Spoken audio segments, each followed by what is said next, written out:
for those of you who don't know, Mark is.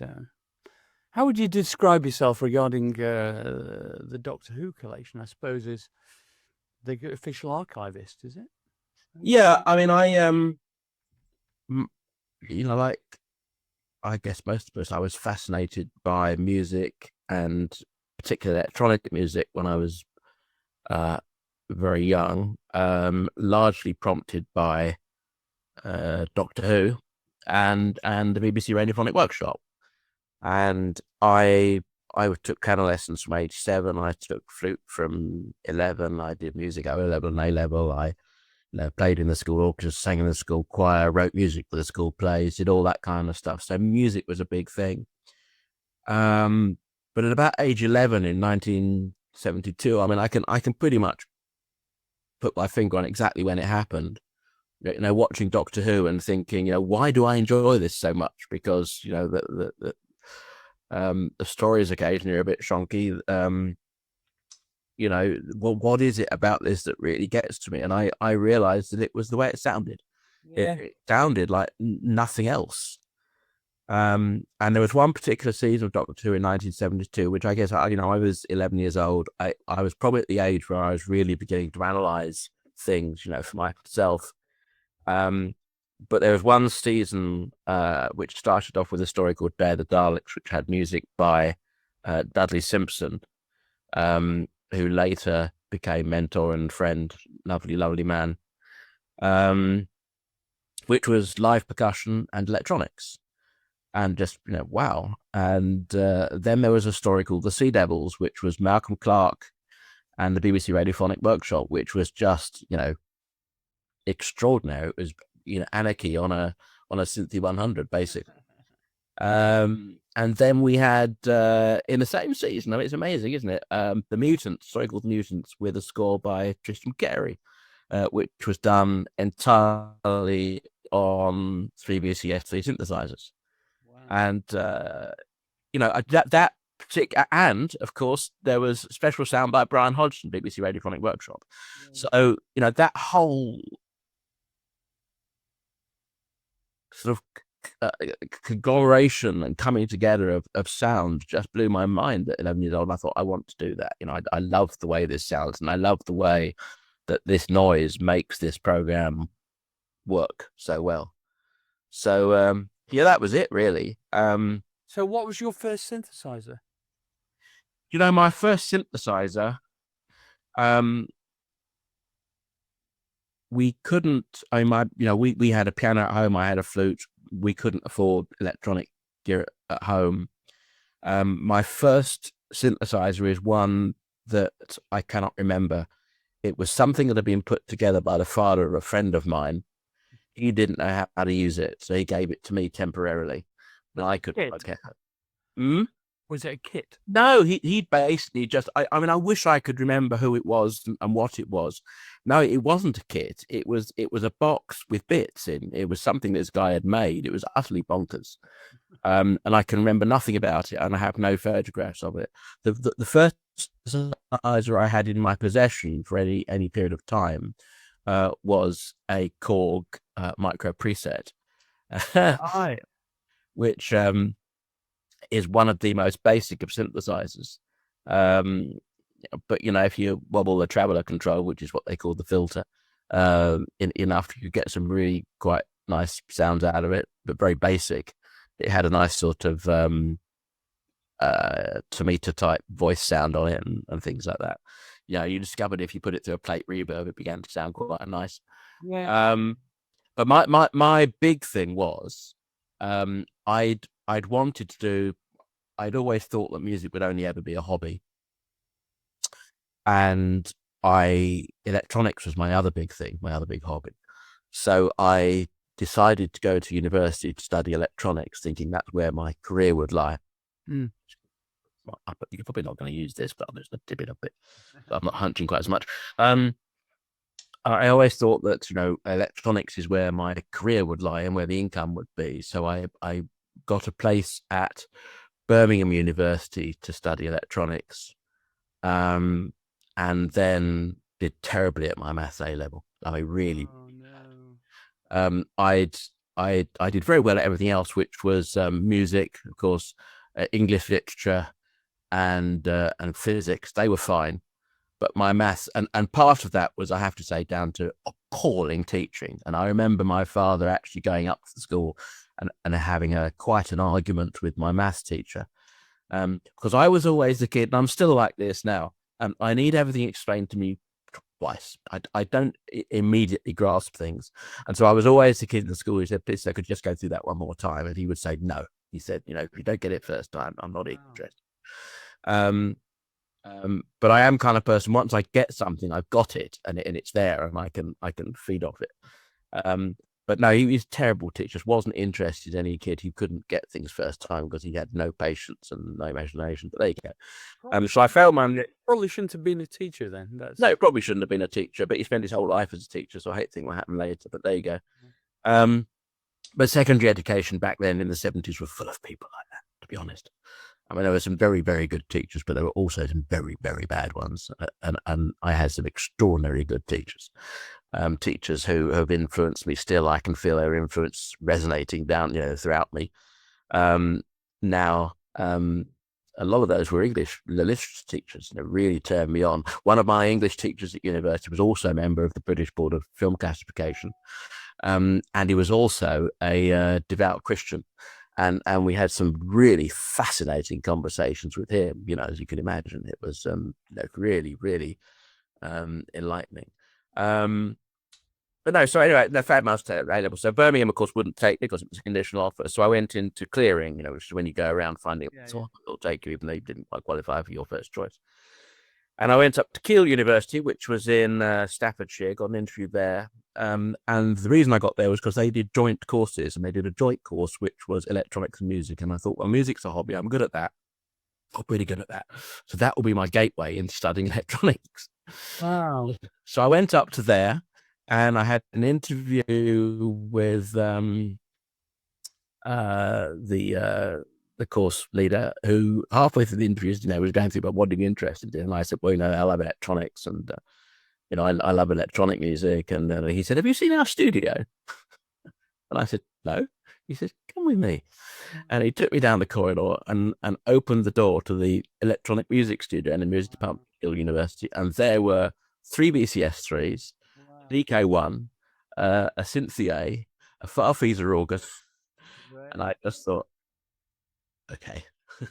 So I went there and studied, electronics and music. I was third in the year in electronics at the end of the first year. But by then I was really getting very heavily into the music, and I was teaching myself how to use VCSs and things like that. Halfway through my course, we got a Fairlight, which is a brand new thing. Wow. So I had all that experience at university, which I'm very, very grateful for. And I did just enough electronics that it wouldn't throw me out, and decided that, electronic music was what I really wanted to do. So I came out of there with my music and electronics degree, got into broadcasting as a sound engineer. Made lots of contacts, made friends at the Radiophonic Workshop, because I applied for the job at the Radiophonic Workshop. I'd already met Dick Mills at a Doctor Who convention, would you believe, when I was about 17. And he'd showed me around the workshop, so I knew what to expect. But I was interviewed and I applied for a job at the Radiophonic Workshop, didn't get it. But Desmond Briscoe, who was the head at the time, was an amazing guy, and he invited me along for a sorry you didn't get the job interview. Interesting. Which he did for everyone who he thought had potential, but weren't quite right. So at that time, he was very, very encouraging. And over the next few years, I made friends with most of the people there. Paddy and Dick and Roger and Malcolm and Peter. And then in 1988, no, it was in 1987 actually. I'd been a sound engineer at TBAM, which was ITV's breakfast television, which started in 1982. So I graduated in 1982, joined TBAM immediately. We were still building it. So I spent my first 6 months there, a hard hat carrying a soldering iron, helping to put the station together. And then in February 1983, we went on air, and I spent 5 years there as a sound engineer, but again, occasionally doing a bit of TV work if I get into it. Music work on the side. And then we were all kicked out. My union at TVM had an argument with the manager, and we were all sacked. All the technicians were locked out and sacked. And I basically wrote to every TV producer I ever met, because I just bought a new flat and a new car and needed to work. And John Nathan Turner, who was the producer of Doctor Who at the time, bless him, said, "Come and see me." I went to see him, and I then did Doctor Who for 2 years. So that was my Fantastic. that was. But the fact that you made the effort to become enmeshed with the whole world of that before you got the offer of the job probably got you the job, really. So it wasn't like some kind of bolt from the blue. It's almost like fate, isn't it? No, it was something I sort of worked towards without really knowing what I was doing. And I think, the best things that happen in life are really happy accidents. I never really set out to work on Doctor Who because it was pie in the sky. One of my big problems, again, one of the major problems I had at school was a boys' grammar school in Tunbridge Wells, which is a perfectly good school, but they had no concept that anyone would want to go into broadcasting. You might want to be an accountant or a doctor or a famous cricketer, or play rugby.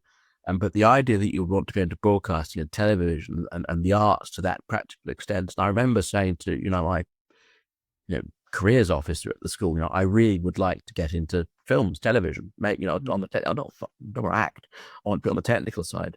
And they pointed me at careers fair at the post office stand because it was the closest they had.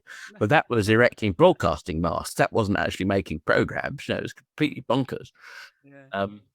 I wish they'd pointed me at, technical courses at the BBC, because the one thing I really wish I'd done in a way was, what colleagues of mine, like, friends of mine like David Lowe did, which was, join the BBC very, very young and get a very good training in broadcasting. But, I took a different path, went to university, got a degree, and then, made my own luck, I guess. And suddenly there I was with an offer, come write music for Doctor. But the great thing is that you, for our listeners, I think, especially there are some younger listeners that listen to this, that to show your resourcefulness, I think, and that's the secret sauce that makes careers, I think. Yeah. So it's not really serendipity; it's just kind of planets in alignment, isn't it? Really? Yeah. It feels like hard work at the time. I think when anybody is trying to find, and I think it must be even more difficult now, anyone who's trying to find what they want to do with their life. Yeah. Exactly where they fit into the world, especially, now when the options are just bonkers and, we're bombarded by so-called influences, who try to, tell us how to think. It's even more, I got kids and that they're trying to find their way in the world. It's very difficult now, particularly when every job that's worth having has got like 200 or 300 applicants. It's difficult. Anyway, tell me about the about your compositions from the early days before Doctor Who. I mean, who were your kind of influences, I suppose? My influences were very, very Catholic. I mean, there was always music in the house. So, my father was massively into Beethoven's symphonies, but he was also into Labi Siffre. My mother liked Val Dunican, and Cliff Richard. So there was everything in the house, really. I found my own love of electronic music from the Radiophonic Workshop. I loved prog, got into prog very early on, because I suddenly... Who were your favourite prog acts? Well, it was because I was classically trained. I was taking music and I'm taking piano and flute lessons, and the music at home wasn't terribly poppy. It was largely classical. But I remember, again, one of my very good music teachers playing Six Wives of Henry VIII, Rick Waite, in a music lesson, which absolutely blew my mind, because here was a classically trained pianist playing classical music, but on, grand piano, synthesizer, Moog synthesizer, mellotron, and with drum bass, and that completely just opened my mind to what was possible. Camel Snow Goose, just again, hey, because again I was playing flute, and there's Andrew Latimer playing flute on that, all over that, and some great synth stuff. Andy Ward's just astonishing drumming, and then with an orchestra arranged and conducted by David Bedford, who again, I mean, I have been, one of the things that I've been really, really lucky in my life, which again is extraordinary, but I look back on it and I think that was cool, is a lot of the people who really influenced me when I was younger subsequently became friends and colleagues. That's nice. So the Radiophonic Workshop people, Tristan Carey, Dudley Simpson, all of whom became friends, colleagues, mentors. And David Bedford was another one, and that was largely through Basker. I mean, you and I are both members of the others at the moment, but getting involved in Basker and the Ivers Academy, as a member and as someone who cares passionately about, music rights and conditions of employment in this bonkers industry. I mean, that's a whole other subject. But through that, I was able to meet and have discussions with people who I had admired all my life, such as David Bedford, and more recently people like Rupert Hine. Sadly lost last year, and that's something. But no, but yeah, Camel, Rick Wakeman, Pink Floyd, Dark Side of the Moon. I know it's a cliche, but it is one of the best records ever made. It's just astonishing. Later Beatles. I mean, Abbey Road, which is a prog album. Yeah. I suppose so. And so the psychedelic stuff comes along, obviously, the Beatles and everything. How did you relate to all that? Was the kind of mind expanding nature of some of this stuff of interest to you? It was the combination. It was the fact that you could do stuff with, guitars and piano and synthesizers and live instruments and an orchestra, and I just got the impression that there were no limits. Yes. And that's what that's what interested me. The fact that I know that Paul McCartney hates what Spector did to Let It Be, and I can see his argument, but I just thought it was astonishing when I first heard it. So yeah, but at the same time, I mean, there are my music taste is very Catholic, so I love all that stuff, but Stravinsky, Poulenc, all that stuff. Just I still. And so, do you want to? I mean, your entire career has been about writing stuff to brief, really, I suppose, to a certain extent. Have you written stuff purely for your own pleasure as well? I have, but nearly enough. Not nearly enough, and I've got 5 or 6 unfinished albums which I've been working on for years. Quite involved things. Do you have guest singers and stuff like that? No, these tend to be stuff I've done. Although on a lot of the film stuff I've done, my first film I had Leslie Garrett singing the theme song. Right. And a couple of years ago, I had a lady called Hazel Mills, who's a Bristol artist who's absolutely brilliant. She played the keys with Goldfrapp live. All right.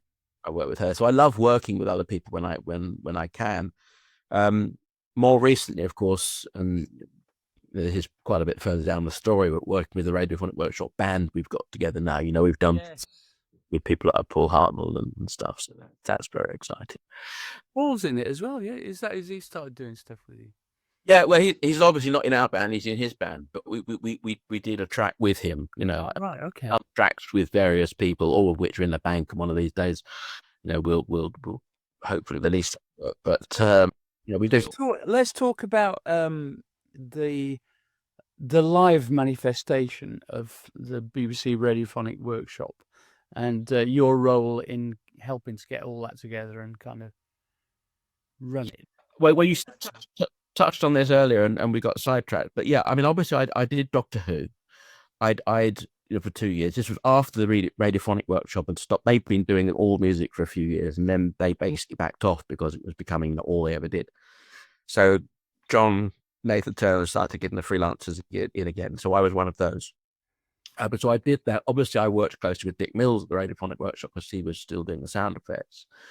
And then fast forward to 96, and the BBC basically was shutting the workshop down, although they never said they were shutting it down. They basically starved it of commissions and killed it with producer choice, which was this insane policy, which meant that every department with the BBC had to cost its value on commercial terms. Oh, Jesus. And if anyone could get this was John Burt who came in. Yeah, okay. John Burt, yeah.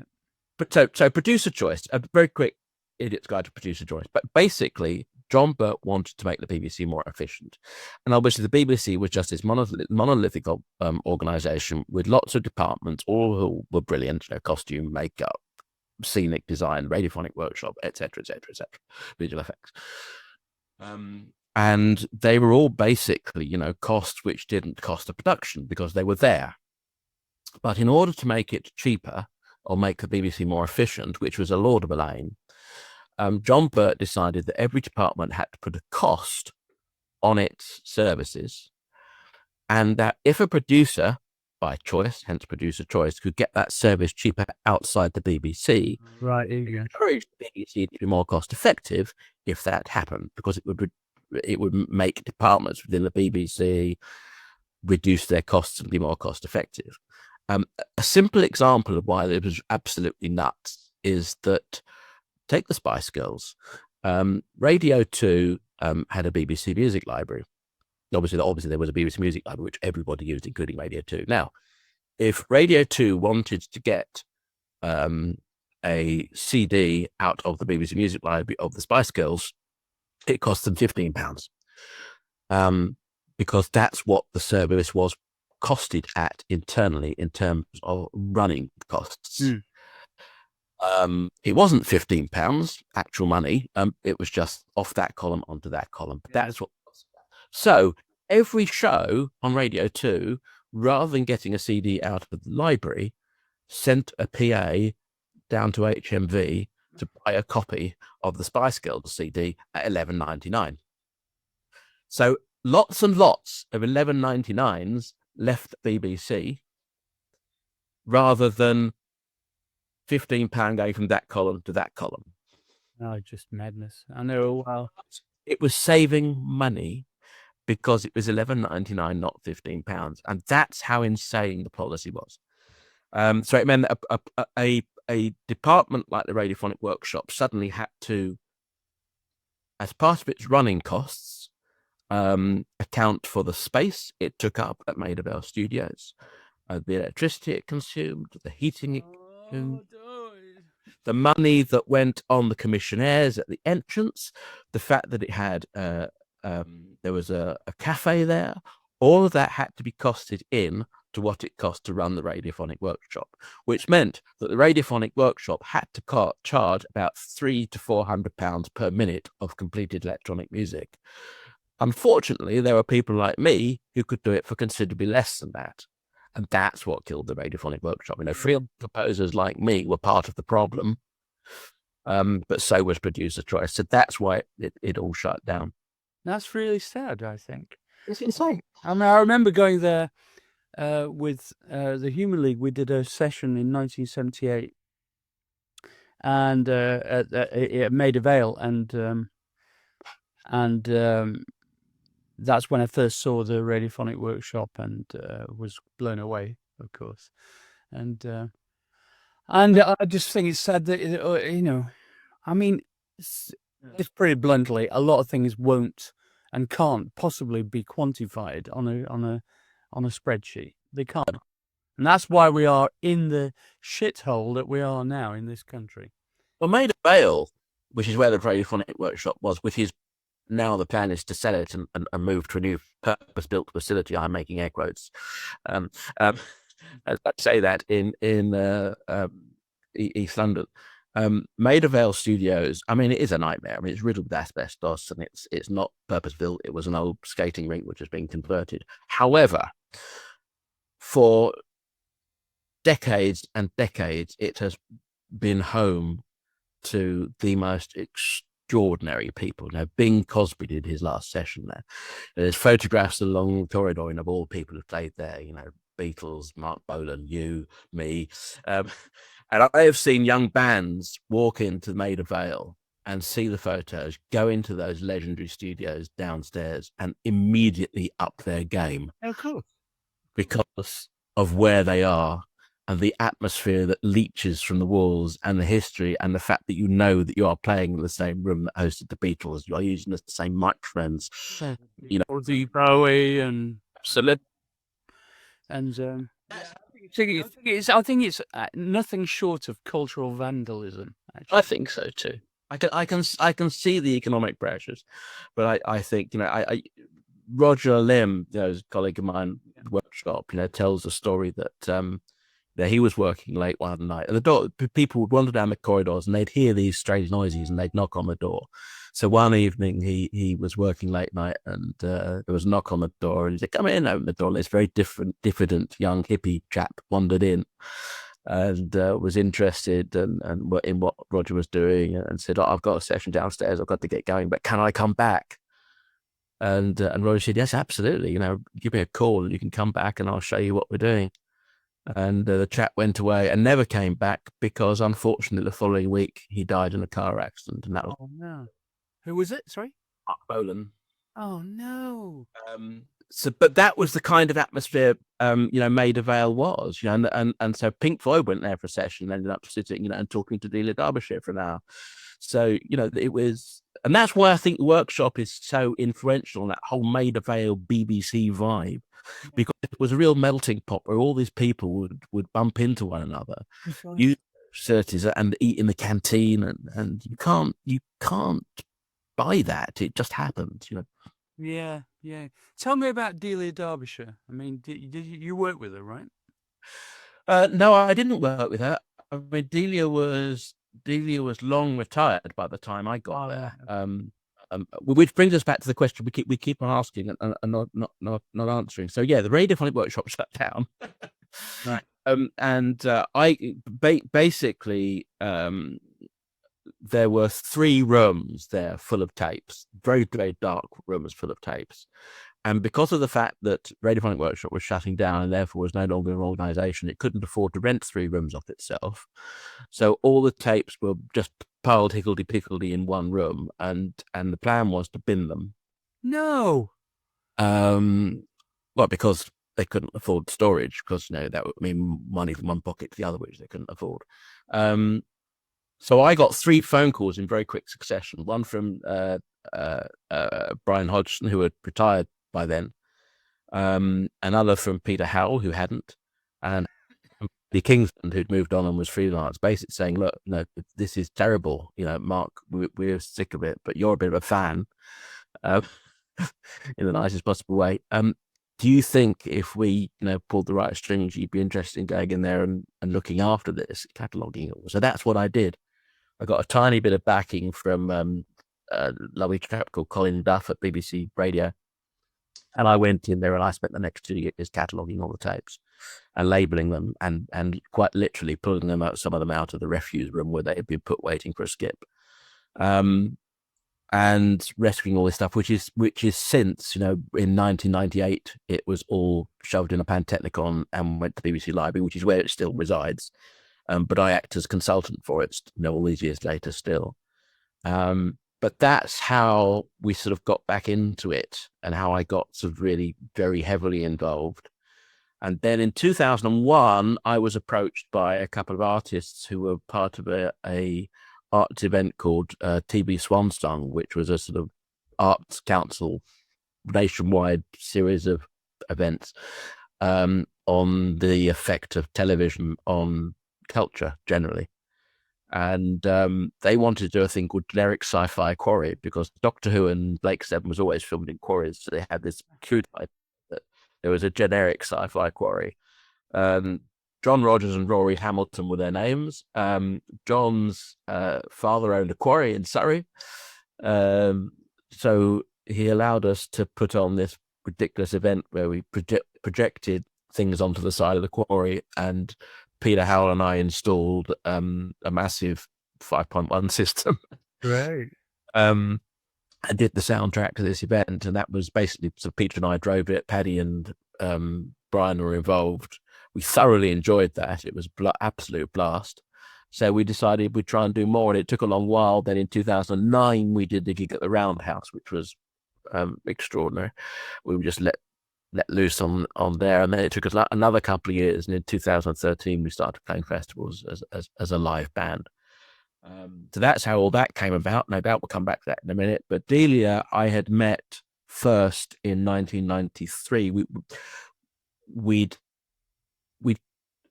corresponded before then, but a friend of mine, Kevin Davis, was making a program called Doctor Who 30 Years in the TARDIS, because 93 was Doctor Who's 30th anniversary.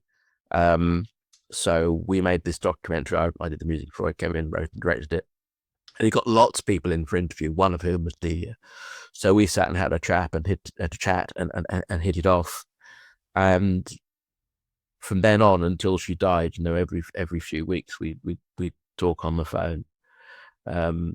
And Delia was I tried to get her involved in the quarry. Actually, I spoke to her on the phone about the quarry event, and she was very keen. And she was a bit confused. She says, "I'll put it in writing."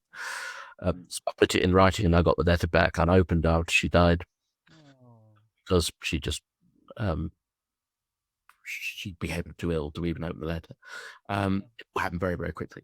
But though we speak, Delia was a remarkable woman, and she had the most extraordinary mind. I mean, it baffled me. We'd have these conversations on the telephone, which would rather abruptly finish, and I'd never know quite why. But she just decided she suddenly wanted to do something else. And then she'd call up a couple of weeks later, and I wouldn't know what the heck she was on about. She'd just start going, talking. And it took me a while to realize she was actually picking up the previous conversation pretty much from the word where it had left off. Wow. You had to be aware that the conversation with Delia had commercial breaks. But no, she was amazing. And really at the end of her life, wanting to get back into being creative. And she tried a couple of things, but she felt she was rather being taken advantage of. So we discussed, getting her a Mac, and maybe something like a DX7 with a programming interface on the computer, which will be becoming available by then.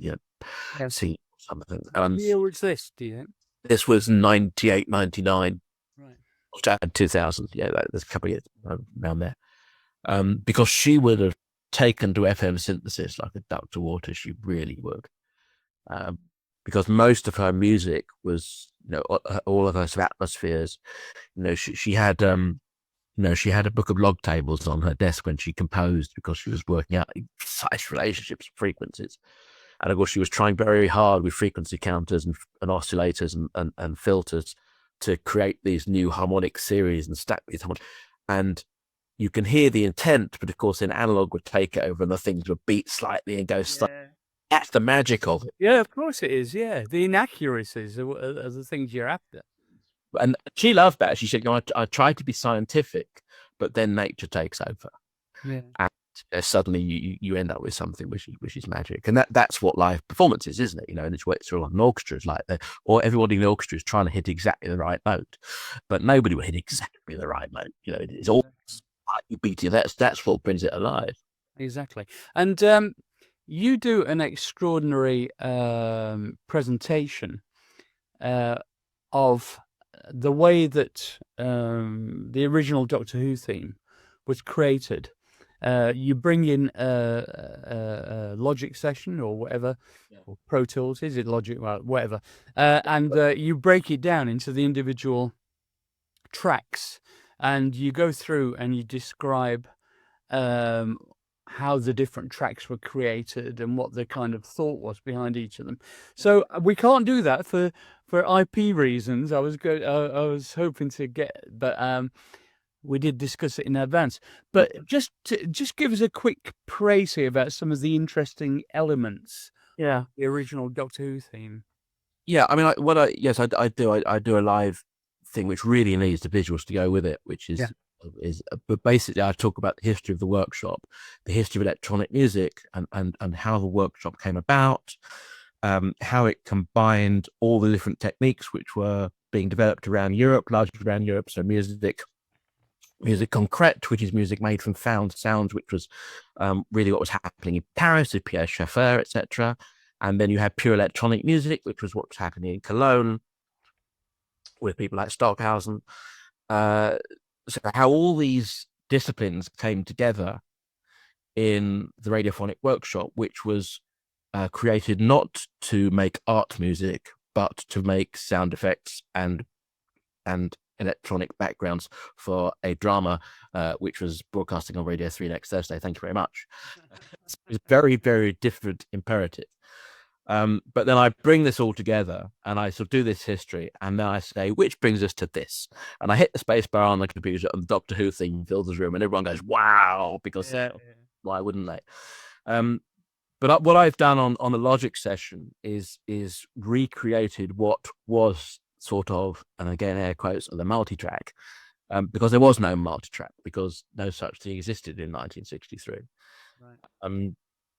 So what they would do, and Delia wasn't the only one doing this. No, Delia was brilliant at it, but John Baker was quite extraordinary at it. David Kane was brilliant at it. But each line of the music would be created as a strip of quarter-inch tape. So every individual sound in the Doctor Who theme, and you start with the bass line. The bass line actually is two sounds, but the main sound, the dun da dun dun da dun, is a stretched string across a piece of wood, plucked once, recorded on a piece of quarter-inch tape. That piece of quarter-inch tape was then looped, so it goes round. You've got dong, dong, dong, dong, dong, going round and round on a tape loop, and you record that on a second machine. And then you vary speed the first machine, so you get dong, dong, dong, and then you speed it up, dong, dong, dong, dong, dong, and all those notes and all those different pitches are recording on another tape. So you're going to end up with a half-hour tape full of all these different pitches. But Delia was even cleverer than that, because she knew she'd need dynamics. So she didn't only record dong, dong, dong, but she recorded dong, dong, dong. Yeah. All of those, just bonkers. And then you cut the tape up and you'd string all these little things up on hooks around the studio. You'd have all your pitches, and then you'd start cutting it together. So dung da dung, dung da dung, dung. You could hear the dynamics. Even dun, da, dun, dun, dun. She'd do that with all her different bits of tapes. And there's even a dum da dum, the yada da dum at one point. So there's a appoggiatura, which is a tiny, really tiny bits of tape. But that's how she cut it all together. And then to go along with that, and again, I know I'm being very vocal here, but it's dong da dong dong. If you listen to bass line, it actually goes yada da dong dong da dong. That's right, yeah. Because there was a second line, which is an organ, square wave going, and she did that on another piece of tape. Oh, this is great stuff. I prefer this version of your talk without the visuals, to be honest. Carry on, please. And then, so to create the bass line, she got these two lines on 2 bits quarter-inch tape. So you line those up on 2 machines next to one another, and you go 3, 2, 1, hit play, and you hope they're in sync. And 2 minutes later, you've got your bass line, and you put that on the shelf. And then you start with the rhythm, which is actually a couple of filtered white noise going all the way through it. Various other things. The melody again, there were no synthesizers, so that it has a portamento on it. That was done literally by turning the dial on the oscillator, to make the swoop, and obviously a number of times until she got it right, and then again cutting the notes together, recording them together, and then passing that through a tape delay so that it echoes, and that you put the side on another piece of tape. She then, because this was Delia, she wanted to accentuate the high harmonics, so she got again some very organ-like square tones, which emphasize bits of the harmonics. And at the end of it, she had 4 strips of tape, one of which was the bass line, one of which was the melody, another one was all the hisses and bangs, and another one was the high organ lines. And then you get 4 machines together, 3, 2, 1, hit play. 2 minutes later, you have the theme. That's amazing. That's the way it was done. And of course, it's happy accidents all the way through. And every time she did it, it was different. Wow. And I've seen people on the internet now try to reconstruct and recreate Delia's theme. And they are trying to recreate exactly Delia's original, historic methodology, recording, which is insane, because that's not what it's all about. Because it was all about the happy accidents. It was all about the fact that things drifted slightly. That's what makes it magic. When we started with the Human League, and we got this machine, hold on, which you will recognise, no doubt, the Roland System 100. We used it for everything because it's got a hardware sequencer and. Better tell people what it is, because they're not going to see that. Sorry? Better tell people what it is you've just. Oh, right, yeah, of course, yeah. I'm so good at this podcast thing. It's because a lot of people who listen to this, I show it to people all the time. It's the Roland System 100, and it's an original analog machine from the mid-70s, and it's got a hardware sequencer. And so when we started to create tracks on that, we had literally, nowadays, of course, you're composing things, you've got a gazillion samples, you've got loads of synths, software synths and whatever. You've got a pretty clear idea of what you're aiming at and how to get there. It might take a little bit longer than you think.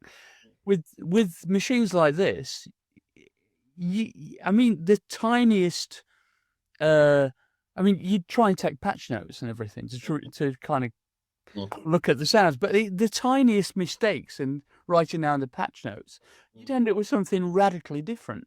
And so you'd end up with these serendipitous accidents all the time. And I think that's one of the beauties of particularly analog synthesis and the randomness of it. I remember Eno talking about this in the 70s as well. He was in love with randomness. Yeah. And so you're kind of backing up what I think about this. I still try and use analog synthesizers live. I remember, when we did our concert in at the Roundhouse in 2009. It was about the reviews of the Ultravox gigs were, this is absolutely fantastic, but they just stand behind laptops. Where's the gear? Where's the synths?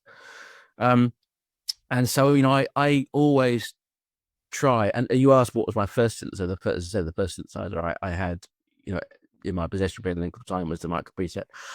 I still love those early Korg mono synths. Yes. I've got a complete set of the NS series because I think they're brilliant. MS-20, the sequencer that goes with it and all that. They're just magic. And I use the MS-20 live because, again, I have patch notes which I take on stage with me, but I'll never get it exactly right. And you're constantly tweaking the sound while you're performing. Yeah, of course. And that's great. I love it. Yeah. We should mention at this stage that you did the music to Hitchhiker's Guide to the Galaxy. Is that right? No, that was Paddy. That was Paddy Kingsland. Oh, was it? No, that was Paddy. We do a lot of that stuff live though, which is where the confusion suddenly. That's probably it. My research is terrible. I would sack my researcher, but it's me. That was Paddy, who did that at the Radiophonic Workshop. Although people tend to think he also wrote the theme tune, but that actually the theme tune is "Journey of the Sorcerer" by the Eagles.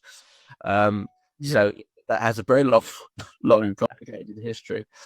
I want to tell people also about the mad when we first met a few years ago.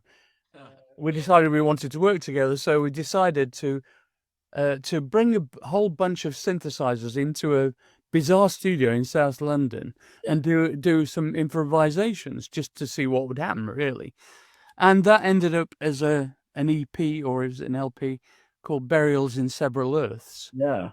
And that was quite an exciting experience for me because I've never done that kind of level of live improvisation with other electronic musicians. That was very exciting.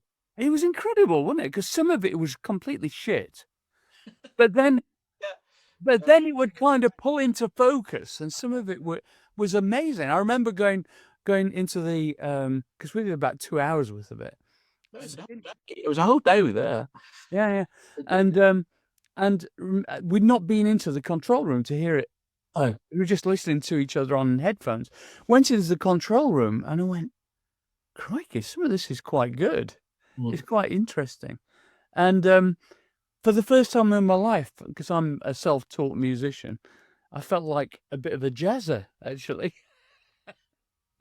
So the most important thing is listening to other people, right? that was fun because we went into the studio and it was a select group of us. It was you, me, Paddy, and I think Steve Dubb, wasn't it? Yeah.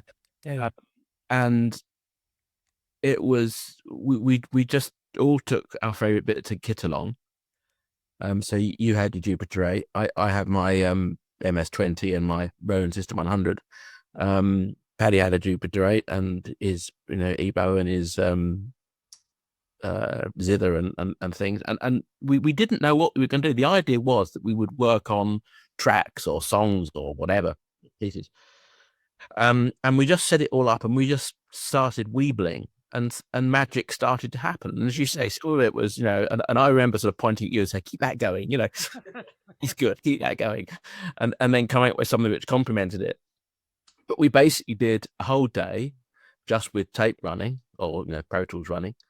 And yes, a lot of it was absolute nonsense. But when it kind of locked into something, it was really very exciting. And then I spent another year basically, mixing it and distorting it and twisting it. Yeah, it sounded great when you finished with it, I have to say. And also, that was my first experience of the OP1, the Teenage Engineering OP1. Oh, Steve had that, yeah. Which I then fell in love with completely, and is now my favorite modern synth, I think. It was the only bit of digital kit on the album. Yeah, I think. That's right. It was a great thing, and it's actually it's available on digital platforms, isn't it? You can go and listen to it. It turned out into, and you say it turned out into an EP. It was actually a double CD, and 4 10-inch records in a box. Oh right, I've got it somewhere in the back. I think I've just kept it all wrapped up, so I never looked inside it. What did I did a surround mix of it, which has never been done, and you and I are both massively into spatial. Yeah. And I'm even thinking of doing a Dolby Atmos mix and see if you can get it on the. I was interested. You spoke to Steve Wilson a couple of weeks back. Yeah. Who I actually had a meeting with a few weeks ago, comparing notes because I do all the Doctor Who's in 5.1, and he's done all these marvelous remixes. I think the guy's absolute genius. He's so talented. He's one of the most talented engineer producers I've ever met, I think. Brilliant, absolutely brilliant. But no, it's interesting. The spatial audio is becoming quite a big thing. Thank goodness. It is, but it's quite funny. I was just saying to my engineer today, my company Illustrious that I formed with Vince in 2000. We've done like 70 major installations around the world and loads of museums and everything. And I keep getting now, because it's becoming very popular, I keep getting emails from people who are excitedly going, have you heard about spatial audio? I'm going, yep, kind of been doing it for 20 years. I feel like the wizened wizard of this stuff, and I wasn't the first by any means. In fact, my friend Charlie Morrow, who's a famous sound artist from Manhattan, was doing similar distributed immersive public realm works in Manhattan round about the time. I mean, before Laurie Anderson had started, and so it's been around for a long time, this stuff. Well, we did the Quarry in 2002, in as I said, 5 channels surround, and I've always done things in surround when I can. And we started remixing classic Doctor Who episodes. I mean, Doctor Who, obviously, classic Doctor Who was 63 to 89, but we're now putting that. Sorry, what does that mean? Classic Doctor Who, 1963 to 1989. Oh, sorry, I thought it was like some secret code of a type. 1989. Oh, I see. Away for a few years. But those we're putting all those out, firstly on DVD and now on Blu-ray. So we're doing as many of those as we can in 5.1, and we started doing that in Dolby Surround. We did the 5 Doctors in Dolby Surround in the late 90s, and then redid it in 5.1. So do you work in the Dolby Atmos now? No, not yet. I have a very long shopping list of gear I need to buy so that I can go to the Atmos, because this room is set up for 5.1. But I do want to go Dolby Atmos. I mean, I sat in Stephen Wilson's room and listened to his Dolby Atmos system, and it's very exciting. Yeah, it sounds good. Yeah, I mean, I've got a 3D ambisonic rig here using our own proprietary stuff, and so we mix in that. But funnily enough, I was asked to consult with Dolby Atmos when they were coming up with the system, and they freely admitted that our system sounded better than theirs. But because we were no commercial threat to them, they just went, go away, boy, you know. It's I mean, what you do is very clever. What Dolby Atmos does is very clever. And the thing about both systems is that they are scalable. Yeah, exactly. Dolby Atmos, you can mix in 714, and then it will scale to a big room with more speakers, because the whole thing is down to objects which pad are placed in whatever environment you've got during playback, not locked into. Yeah, exactly. It's like ambisonic B format. Anyway, this is all very technical stuff. But very exciting. Yeah. So we're coming towards the end of this. I'm going to endow you with a title, which is Guardian of the Holy Sound Relics of the Doctor Who period, which is really. So tell me about.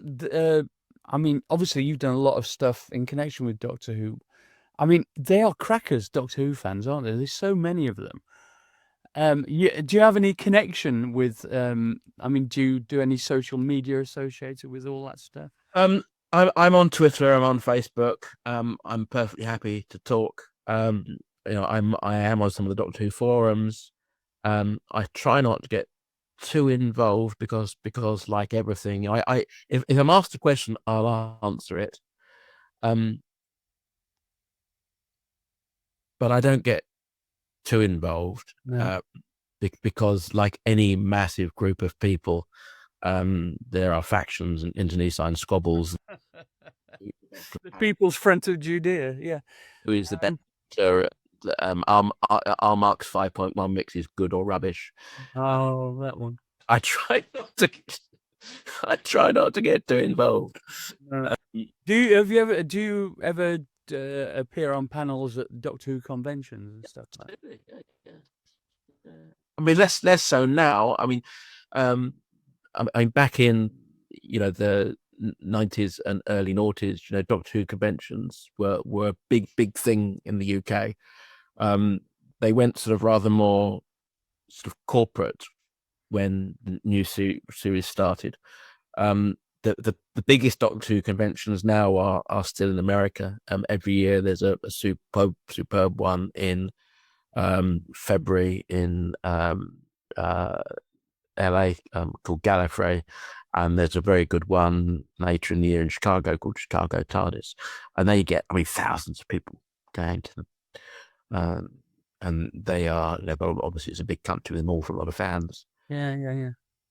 We did Comic-Con a couple of years ago, but that was largely down to the fact, I mean, Doctor Who, I don't know whether you're aware, but a lot of the very early Doctor Who stories episodes are missing because over the past few years, we've been recreating a lot of those using the animation, but using the original soundtracks, because Doctor Who, quite extraordinary, right from episode 1, there were fans at home recording the soundtracks on quarter-inch tape. Right. Have the soundtrack for every episode recorded off air, even if the film was binned. Wow. So I spent a lot of time, a lot of these recordings were made, holding microphones to speaker in someone's sitting room. We recorded at 1 7/8 on a domestic quarter-inch. And some of those I've been remixing in 5.1, really did. They've ended up in cinemas. Utterly bonkers. Yeah. But great fun. Okay, so we're coming towards the end. It's completely flown by. Whereas some what are your favorite things type questions.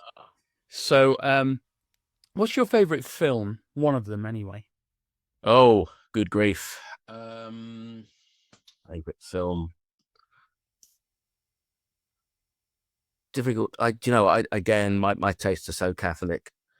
So anything from Star Wars, Close Encounters of the Third Kind, West Side Story, Blade Runner. Yeah, sounds like my list as well. Matter of Life and Death. I mean, when a film is good, it's very good. I mean, awful films around the world, but exactly. Have you seen Dune, by the way? No, it's on our list. We're hoping to go and see it in the next couple of weeks. We did see the new Bond a couple of weeks ago, which was good, I thought. Yeah, I'm not a massive Bond fan, but I went to see Dune at as a member of BAFTA. The director was there, Denis Villeneuve, and the actors and everything on the IMAX screen. It was fantastic. I mean, it looks amazing, sounds amazing. It's one of the best sounding films, both compositionally and technically, that I've ever heard. The dialogue's a bit Hollywood at times, The trouble is, at one point, one of the characters says, "That was an awesome experience." I'm going, maybe not. I think they'd have used that in the original book. Anyway, doing is that it is pretty much unfilmable. It would be pretty much unfilmable years ago, and unfortunately, that was also part one, and they never made part two. Right. About into the new Dune film is that I'll come out thinking, yeah, very good. That was the prologue. The stories to follow, and the dread that maybe they won't make part two. It's not been greenlit yet. No. So that's it would be like making part one of The Hobbit and not making parts 2 and 3. You'd be terribly unsatisfied. But no, I'm looking forward to it. Yeah, me too. What's your favorite book? Oh, I love Isaac Asimov Foundation trilogy, the robot stories.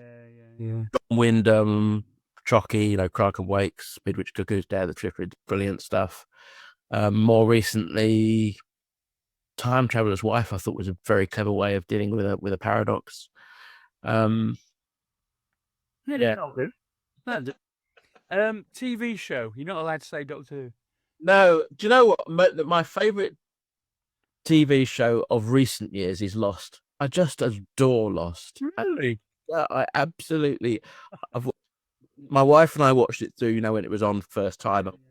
We were some of the two of the people who got up at 4 o'clock to watch the last episode and made chip budgies and a big cup of coffee. Watch the last episode it went out, and I know people hate the ending. I loved it from start to finish. It was one of those shows at the end of every episode, which had yet more or days just hit that big grin on. Yeah. Oh, you've hung up. Hold on. Yeah, I had to. I had to connect to my phone because, for no apparent reason, the internet goes down in this place I work. I'm in Yard. Yeah. Oh yeah. We were talking about Yeah, I said I loved Lost, and some people didn't. That's right. There. We'll move on. Epiphanal moment in your life, a kind of turning point or moment of realization. Well, we spoke about one of them a while ago, and just realizing why I love Doctor Who so much. Another one, very weird. I was taken to a concert by my mum when I was very young, which was Cliff Richard, a gospel tour at the Tunbridge Wells. And I didn't know, I'd only heard, up until then, I'd only heard pop and rock music on the telly. And to hear it with a big PA, there was a supporting act who was a little bit, thin and weedy. Yeah. But then I remember my mum, as soon as Cliff and his band started up, looking at me with a big grin on her face, because the sound, again, it's all down to sound. Yeah. Just the sound was just, and that again, just, I suppose, made me realize what an effect and how exciting and how visceral live sound can be. Exactly. Fantastic. Who's your other musical artist or composer that's your favorite? Or a big influence on you, would you say? Well, as I said, Rick Wakeman, Pink Floyd, LP, again, Keith Emerson, just but you. Oh yeah, shut up. No, I'm not having that. grew up in that year, and I listened to all that stuff. So that, you know, all the stuff of that period, you know, Ultravox, The Cure, just made fantastic records, just pure pop records. I mean, I can listen to 17 Seconds over and over again. That's the brilliant album. But two pieces of music which will always make me cry. One is Dark Side of the Moon, Great Gig of Sky, and the other is Begg's Violin Concerto, which has such a backstory to it. Those are the two pieces of music. Whichever I need a sort of emotional reset, those I go to those. Really? Crikey. Okay. Ambition unfulfilled. Gosh, I'd like to finish some of the many pieces that I've got started and not finished. I'd